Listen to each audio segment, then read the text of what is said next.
Neural networks are good for learning lots of different types of patterns. To give an example of how this would work, imagine you had a 4-pixel camera. So not 4 megapixels, but just 4 pixels. And it was only black and white. And you wanted to go around and take pictures of things and determine automatically then whether these pictures were of a solid all white or all dark image, a vertical line, or a diagonal line, or a horizontal line. This is tricky because you can't do this with simple rules about the brightness of the pixels. Both of these are horizontal lines, but if you tried to make a rule about which pixel was bright and which was dark, you wouldn't be able to do it. So to do this with the neural network, you start by taking all of your inputs, in this case our 4 pixels, and you break them out into input neurons. And you assign a number to each of these depending on the brightness or darkness of the pixel. +1 is all the way white, -1 is all the way black, and then gray is 0, right in the middle.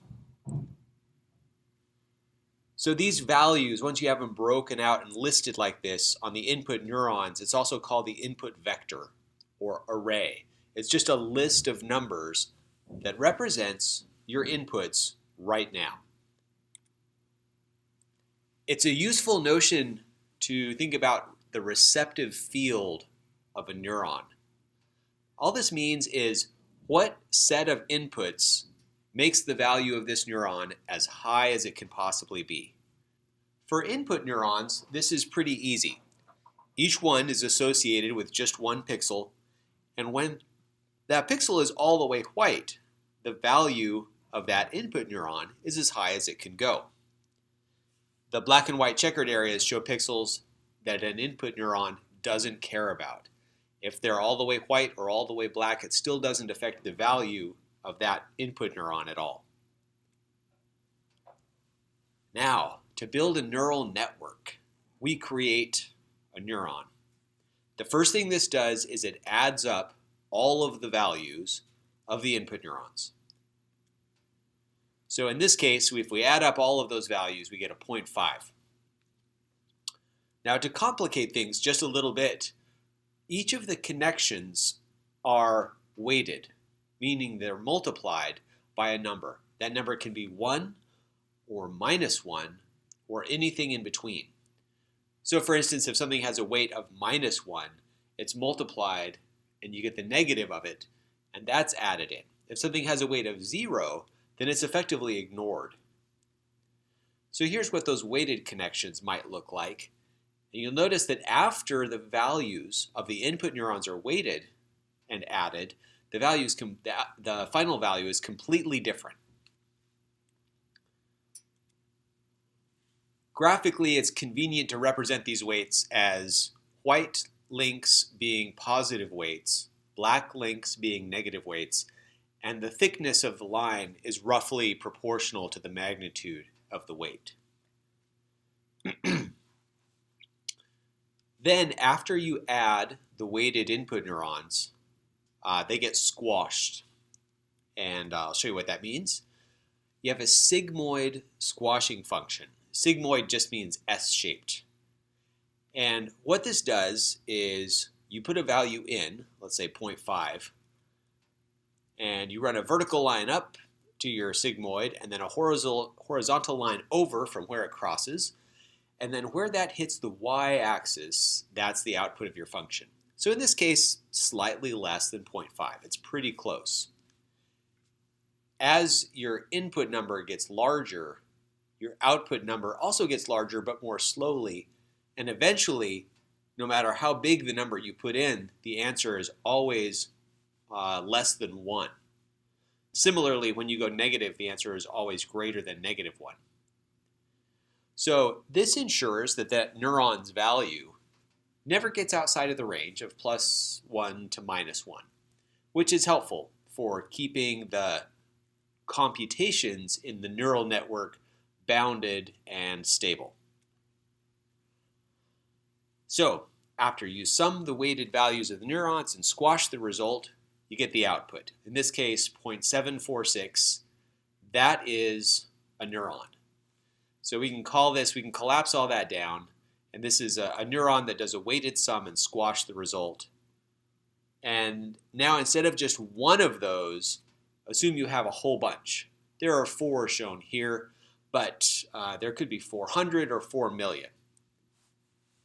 Now to keep our picture clear, we'll assume for now that the weights are either +1, white lines, -1, black lines, or 0, in which case they're missing entirely. But in actuality, all of these neurons that we created are each attached to all of the input neurons, and they all have some weight between -1 and +1. When we create this first layer of our neural network, the receptive fields get more complex. For instance, here, each of those end up combining 2 of our input neurons. And so the value, the receptive field, the pixel values that make that first layer neuron as large as it can possibly be look now like pairs of pixels, either all white or a mixture of white and black, depending on the weights. So for instance, this neuron here is attached to this input pixel, which is upper left, and this input pixel, which is lower left, and both of those weights are positive. So it combines the 2 of those, and that's its receptive field, the receptive field of this one plus the receptive field of this one. However, if we look at this neuron, it combines this pixel, upper right, and this pixel, lower right. It has a weight of -1 for the lower right pixel, so that means it's most active when this pixel is black. So here is its receptive field. Now, because we were careful of how we created that first layer, its values look a lot like input values. And we can turn right around and create another layer on top of it the exact same way, with the output of one layer being the input to the next layer. And we can repeat this 3 times or 7 times or 700 times for additional layers. Each time the receptive fields get even more complex. So you can see here, using the same logic, now they cover all of the pixels and more special arrangement of which are black and which are white. We can create another layer. Again, all of these neurons in one layer are connected to all of the neurons in the previous layer, but we're assuming here that most of those weights are 0 and not shown. It's not generally the case. So just to mix things up, we'll create a new layer, but if you notice, our squashing function isn't there anymore. We have something new called a rectified linear unit. This is another popular neuron type. So you do your weighted sum of all your inputs, and instead of squashing, you do rectified linear units. You rectify it. So if it is negative, you make the value 0.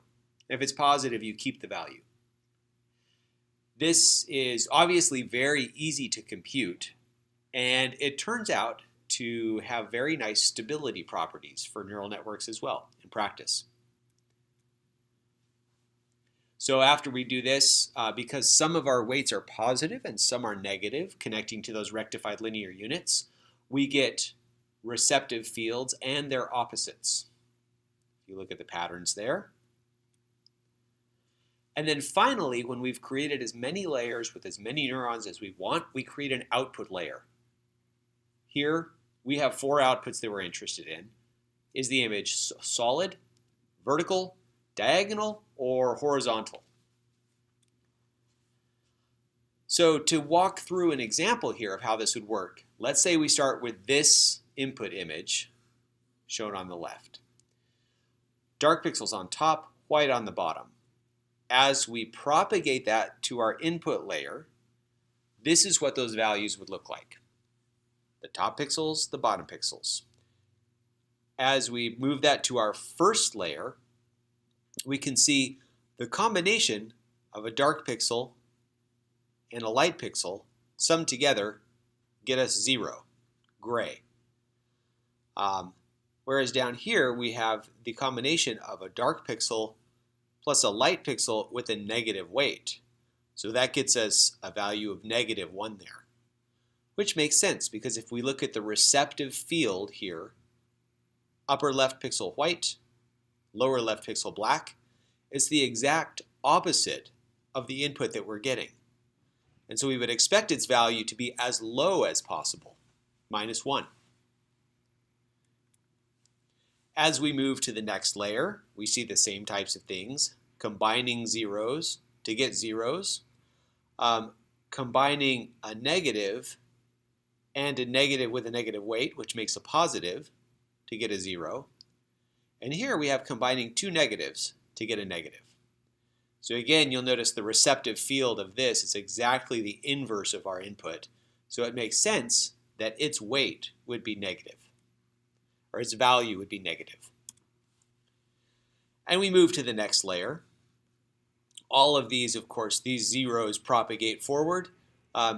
Here, this is a negative, has a negative value, and it has a positive weight. So it just moves straight forward. Because we have a rectified linear unit, negative values become 0. So now it is 0 again too, but this one gets rectified and becomes positive. Negative times a negative is positive.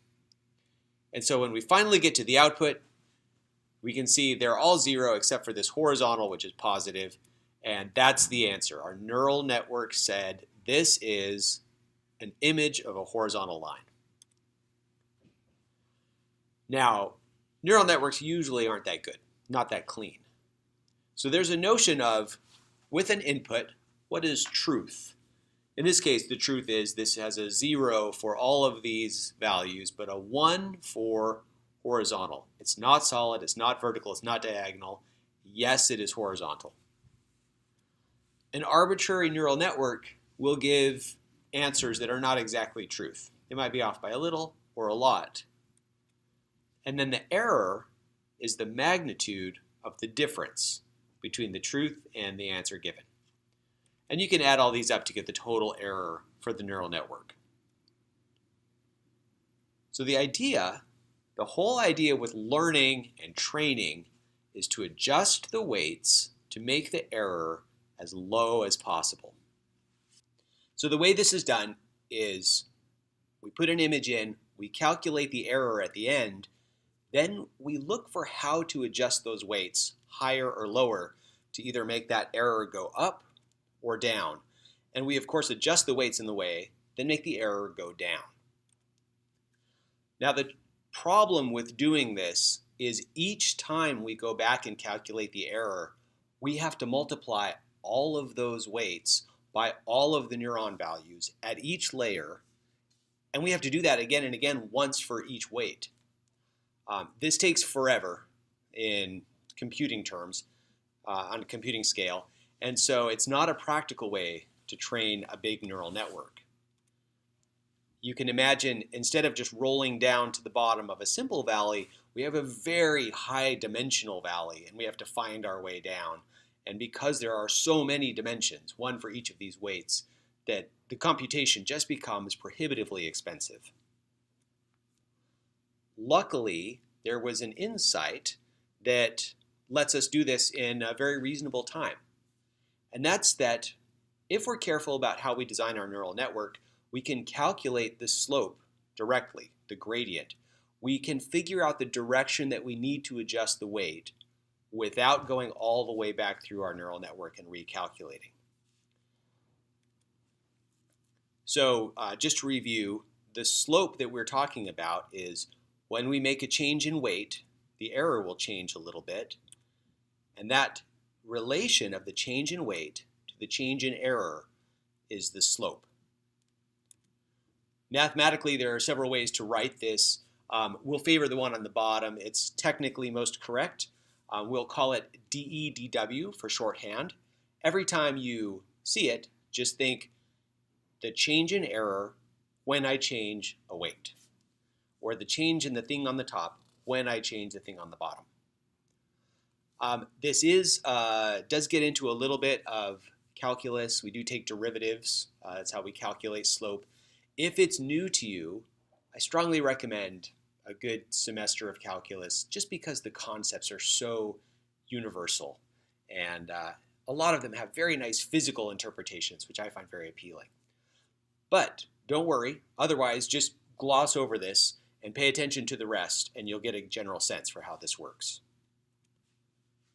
So in this case, if we change the weight by +1, the error changes by -2, which gives us a slope of -2. That tells us the direction that we should adjust our weight and how much we should adjust it to bring the error down.